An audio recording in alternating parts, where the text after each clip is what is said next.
Iya, boleh. Baik. Assalamualaikum warahmatullahi wabarakatuh, teman-teman. Malam ini mungkin malam kedua ya, malam kedua obrolan dengan seorang Pak Ical. Beliau tokoh pendidikan kalau boleh saya bilang, dan juga sekaligus seorang ya pemerhati budaya dan pendidikan. Mungkin Pak Ical boleh kenalan dulu sama teman-teman, sekilas saja. Oh ya, buat Indonesia Raya dimanapun berada begitu ya.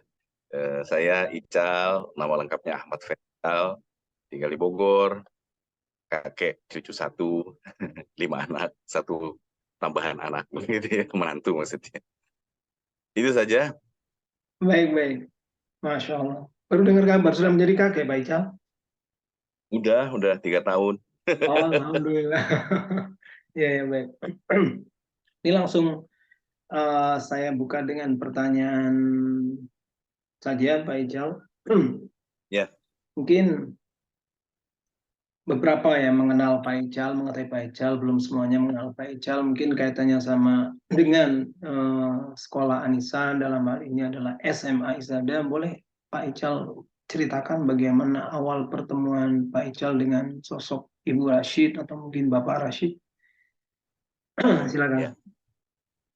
Ya, jadi memang awalnya saya diajak Bu Lola ya untuk menemani eh, SD Anissa waktu itu SD Hmm. dan SMP sampai ke TK-nya. Jadi kita waktu Hmm. itu kalau nggak salah kita ingin menemukan ciri khasnya dari Anissa ini apa sih kan begitu ya. Bagaimana pembelajaran terintegrasi. Nah, itu Hmm. tematik itu bisa digunakan dan bisa membantu banyak hal begitu. Jadi awalnya begitu.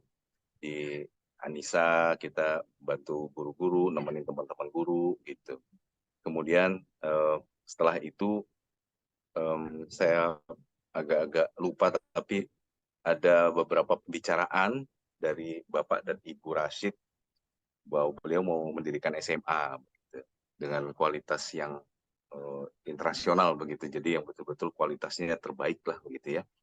Dengan visi misi yayasan ibuku tentunya dan meneruskan cita-cita dari TK, SD, SMP sehingga bisa terwujud SMA-nya. Ya kemudian kita terima. Jadi waktu itu ada saya, ada Bu Lola, ada Pak Dira. Jadi Pak Dira waktu itu ada di Litbang ya. Eh, jadi setelah saya dan Bu Lola menemani sekolah Anissa ini, kita berpikir harus ada satu orang yang bisa terus untuk melanjutkan program, untuk mendampingi teman-teman guru. Jadi kita eh, ajak Pak Dira untuk ada di sana begitu. Nah, rupanya tantangan itu kemudian diberikan juga kepada Pak Dira dan Bu Lola begitu. Kemudian saya juga ditawarkan begitu, mau kita buat SMA ya. Tantangan yang baik begitu ya, kenapa nggak kita coba, apalagi Bu Lola dengan mimpinya yang besar kan begitu ya. Kemudian yayasan juga dalam kondisi siap begitu untuk membuat sebuah sekolah lanjutan atas begitu. Dan Pak Dira juga semangat begitu ya.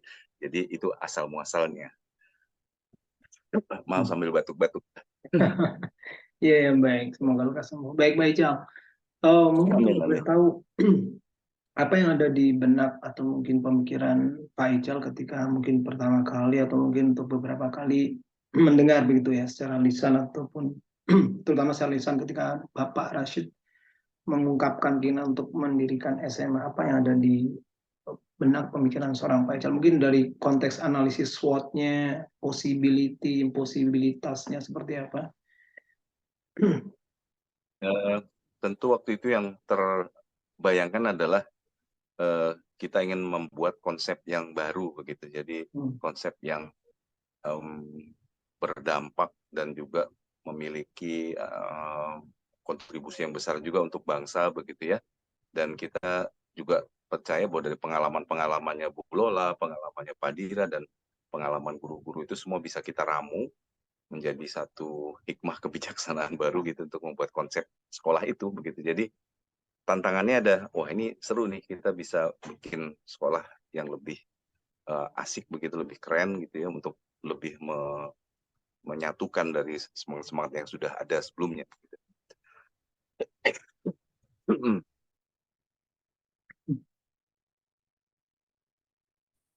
Baik,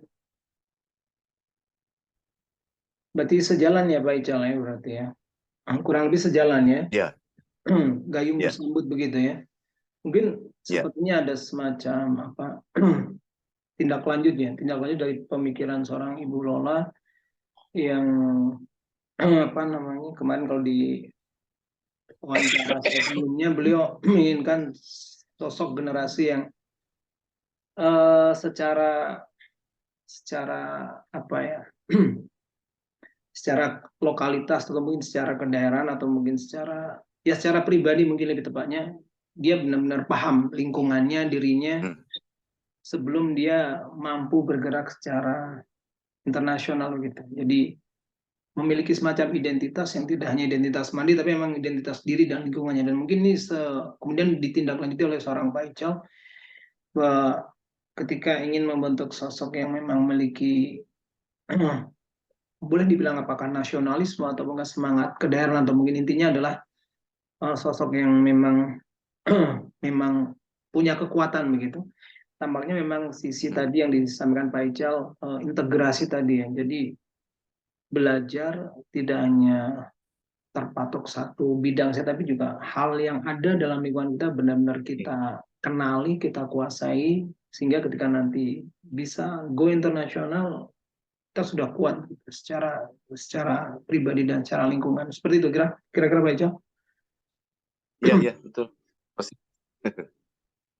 Well said, betul, bagus. Ya, ya. Berarti kalau boleh saya sampaikan sebenarnya profil pelajar Pancasila sudah dimulai 1-2 dekade yang lalu ya. Iya, sebenarnya ya pikiran-pikiran baik itu kan pasti ada di semua orang yang buat sekolah begitu ya. Ya, intisarinya konsep dasarnya sama pasti. Ya, ya, ya, ya. Yang uniknya di situ ketika seorang sudah menemukan formulanya, mainframe-nya mungkin lebih luas untuk jalan ke depannya ya. Nah, ini Iya. ketika kemudian Pak Ical mulai melangkah begitu, menyambut dari niat baik Bapak dan Ibu juga Ibu Lola, apa yang Pak Ical lihat di lapangan pertama kali ketika ingin mendirikan sekolah SMA itu? Mungkin semacam challenge-nya atau mungkin ya, atau mungkin hal mungkin kalau boleh saya sampaikan 3 hal mendasar fundamental yang Pak Ical pikirkan dan mungkin eksekusi boleh tahu apa sih di awal mendirikan SMA ZD itu merintis mungkin gitu kan. Iya, sebenarnya yang menarik itu adalah ini ada di dalam benak saya waktu itu kebetulan karena diserahkan untuk membuat konsep dasar begitu untuk dikembangkan kan. Jadi kita bertiga itu, jadi yang terpikirkan waktu itu adalah bagaimana partisipatori gitu. Jadi partisipatif konsep itu berkembang dan dikembangkan juga oleh guru-gurunya, dikembangkan oleh orang tuanya, dikembangkan oleh muridnya begitu sehingga jadi kepemilikan bersama begitu. Jadi nggak ada yang bilang bahwa ini punya saya, ini buatan saya begitu. Sebetulnya itu yang pertama. Jadi partisipatori atau kolektif kolegial begitu ya, atau apa namanya co-creating itu yang jadi dorongannya begitu. Karena kita berharap ya tadi semua hal-hal baik sudah ada, sudah tersedia, nggak usah bikin lagi kan gitu ya.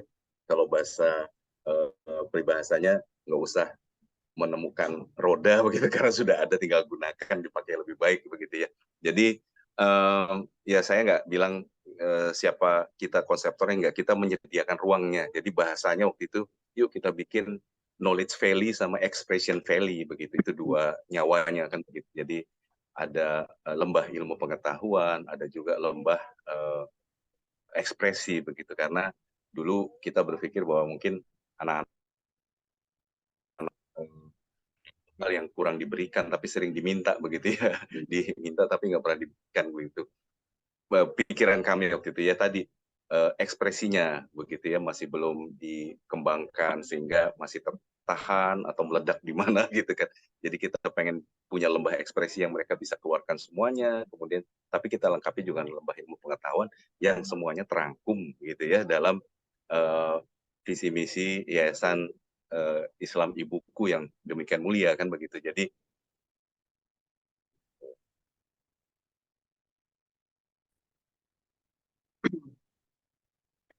Baik, partisipatori ya, mungkin kurang lebih seperti itu ya. Gagasannya bagaimana menjadikan satu gagasan menjadi milik bersama begitu ya. iya.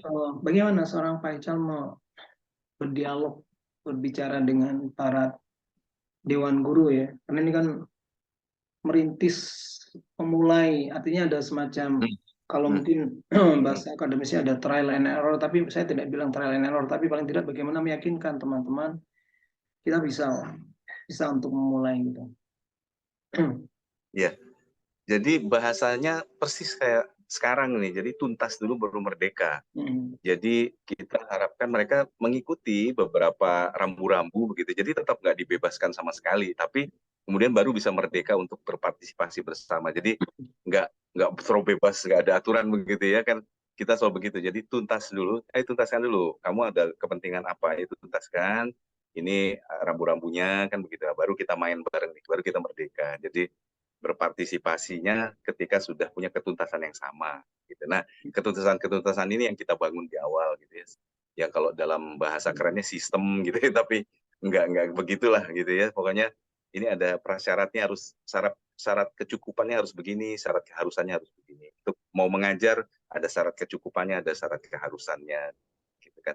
Sehingga nanti kalau sudah lewat itu, kalau bahasa Ibu Lola itu udah nih jalan bikin aja gado-gadonya sesuai resep saya gitu kalau bahasa Bu Lola. Nanti kalau mau modifikasi kalau udah bisa bikin beberapa kali kan gitu. Jadi nanti gado-gadonya mau dibikin sushi ya silahkan, gado-gadonya mau ditambahin bakso silahkan. Tapi pakai aja dulu resepnya, jalanin dulu tuh gitu prosesnya. Itu sebenarnya jadi kita harapkan partisipasi nggak kosong gitu ya dan tidak terlalu bebas begitu ya.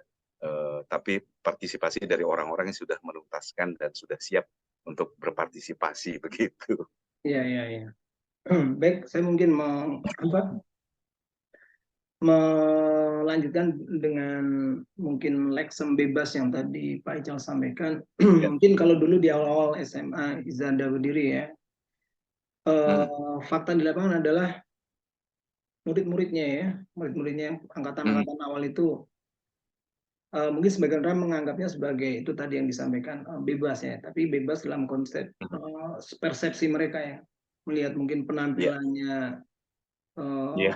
tidak seperti siswa SMA yang lainnya, dan mungkin malah jam masuknya, jam pulangnya juga mungkin tidak seperti siswa yang lainnya.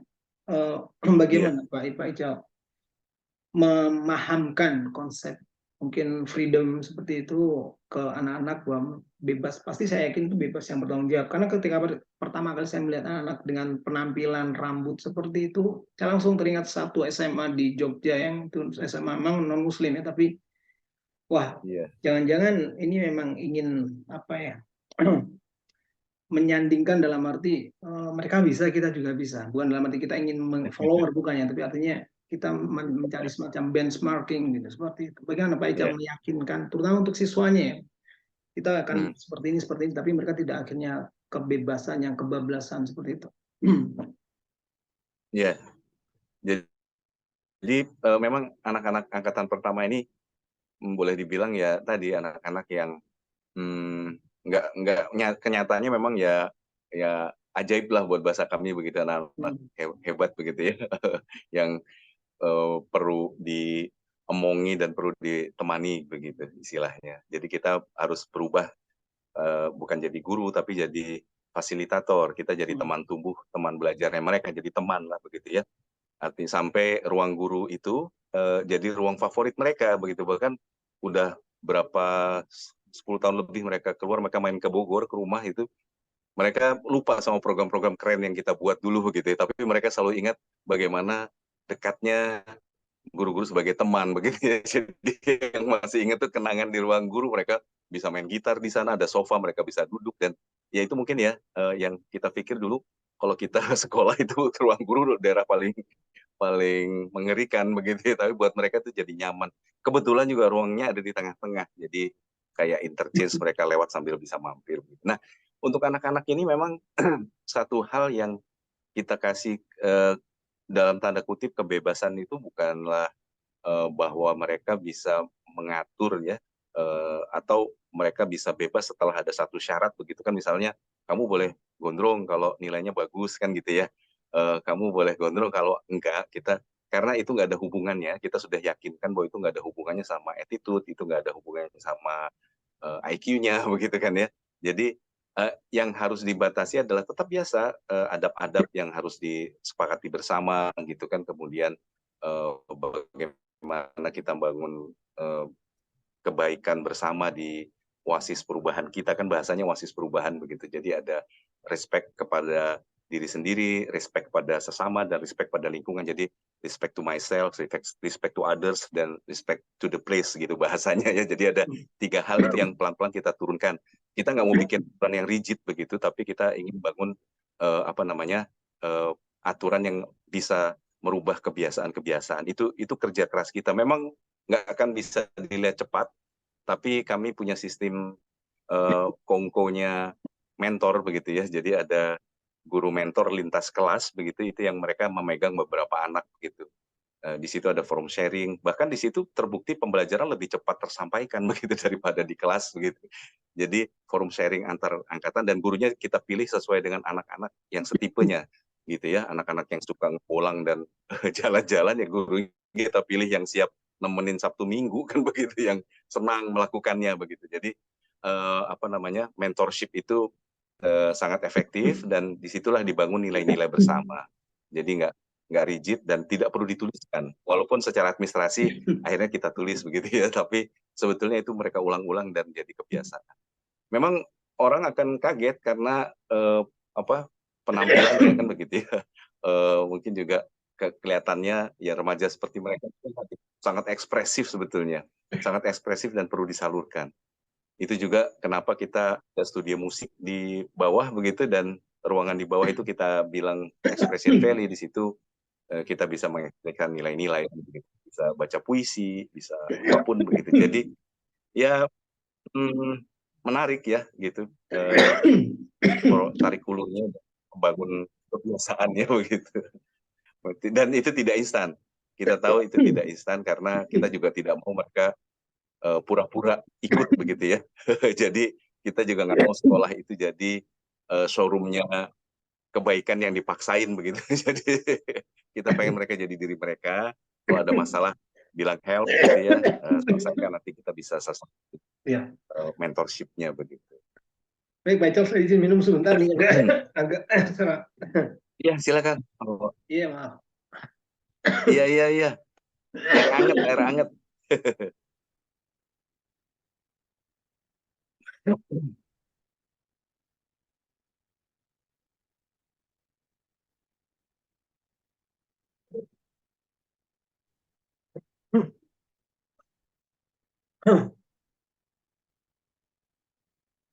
Baik, Pak Ical, mungkin terima kasih banyak, tadi sempat terjeda oleh batuk. Mungkin ini dua pertanyaan pamungkas mungkin ya, dua pertanyaan pamungkas untuk obrolan malam ini. Yang pertama, mungkin agar kita tahu ya, masih tetap terhubung dengan cara berpikir seorang Pak Ical.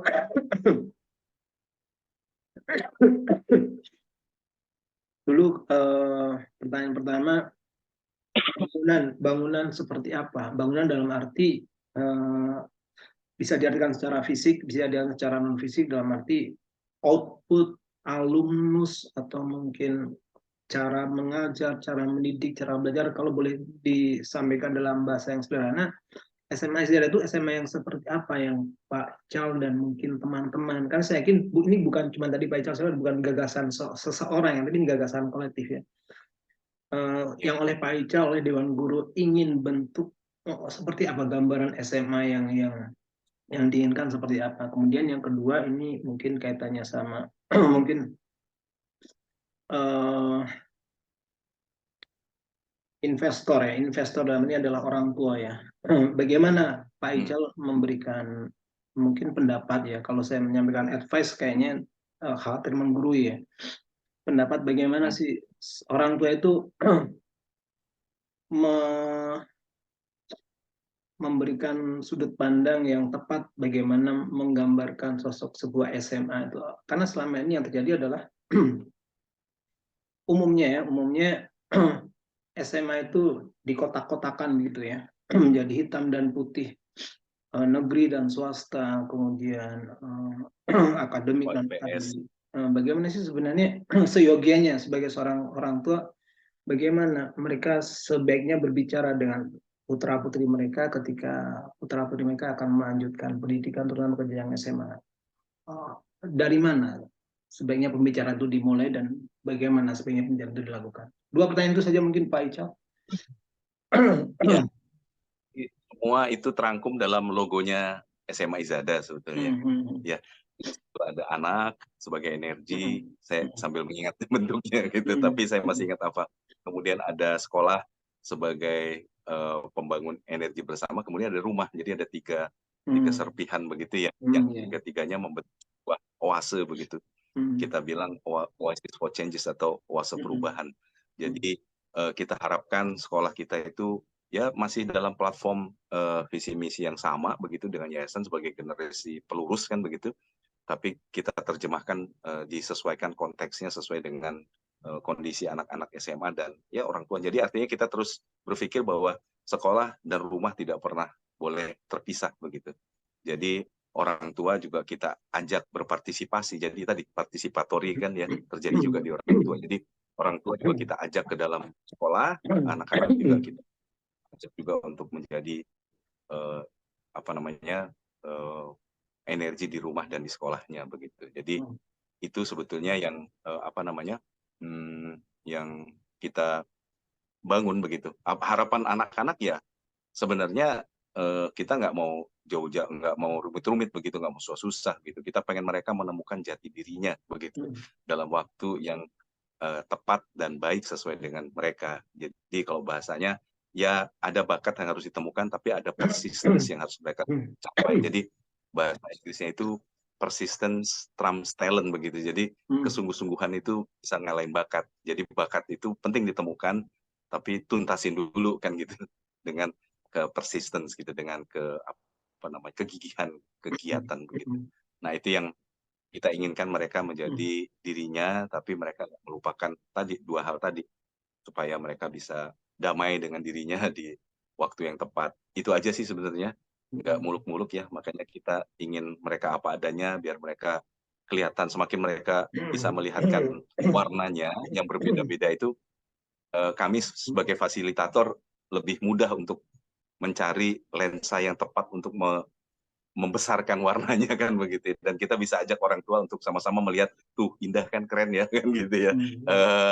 Dan itu juga pembicaraan itu juga seru begitu, ada beberapa orang tua yang kekhawatirannya tentang anaknya begitu, kita cuman bilang nggak usah khawatir, kita punya buktinya di sekolah seperti ini seperti itu. Dan ya sekarang cukup cukup seru gitu ya ngelihat anak-anak yang kan itu sudah hampir berapa belas tahun ya mereka sudah bekerja, sudah berkiprah. Ya sering kalau mereka main ke Bogor tuh jadi sering candaan begitu. Pak, ingat nggak dulu ibu saya tuh khawatir banget saya nggak mau baca ya, tapi sekarang saya kerjaannya nggak boleh jauh dari kayak begitu ya. Lucu itu kalau udah mendengar itu ya. Dan itu juga sering kita bicarakan bahwa jangan terlalu cepat menjustifikasi anak. Nah itu sama orang tua. Jadi forum orang tua itu kita bangun juga akrab ya. Kita ajak mereka untuk melihat konsep dan apa yang bisa mereka bantu. Jadi cukup terjadi dialog yang baik begitu dengan rumah, dan kita nggak pernah merasa bahwa rumah itu ngerepotin sekolah atau sekolah juga jadi ngerepotin rumah. Enggak, kita selalu bicara, ada forumnya. Mungkin dulu pernah kita atur 2 bulan sekali apa saya lupa lagi ya. Jadi ada dialog seperti itu. Orang tua juga mengerti keadaan anak-anaknya, bagaimana potensi terbaiknya. Dulu kita sempat bikin namanya Allahu Akbar, saya lupa ya. Ada satu hari itu anak-anak dia bisa menceritakan siapa dirinya yang tidak pernah diketahui orang tuanya. Jadi barang-barang unik tentang diri dia itu dipamerkan di sekolah. Tapi yang ngomong itu temannya, jadi saling menjual teman istilahnya. Nah itu orang tuanya keliling sebelum bagi rapot. Jadi sampai mereka bilang, saya baru tahu sih anak saya ini ternyata suka ini begitu. Tapi yang cerita temannya.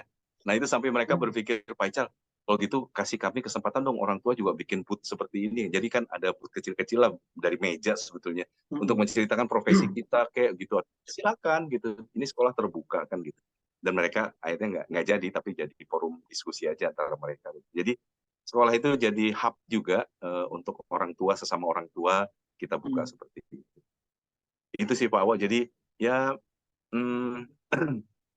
pengennya semuanya jadi akrab, jadi bisa menemukan dirinya sendiri, bisa menemukan jati dirinya, dan sama-sama membantu menemukan jati diri. Begitu juga dengan para gurunya, harus bisa berdamai dengan baik. Begitu. Untuk pertanyaan dulu, apakah perlu dijawab ataukah tidak? Saya kembali ke Pak Ical. Yang kedua itu apa tadi? Bagaimana sebaiknya ketika orang tua dan anak begitu ya berdialog, berdiskusi ketika mereka akan melanjutkan ke SMA begitu, supaya anak dalam hal ini tidak terjebak gitu dalam dikotomi yang sepertinya ya kalau menurut saya sudah bukan lagi tidak relevan ya, memang tidak seyogianya seperti itu. Ya. Jadi memang ruang diskusi sama orang tua ini asik ya. Waktu itu entah karena saya seumuran begitu, entah guru-guru juga seru gitu ya, sama orang tua ini seru, kita sering ngobrol.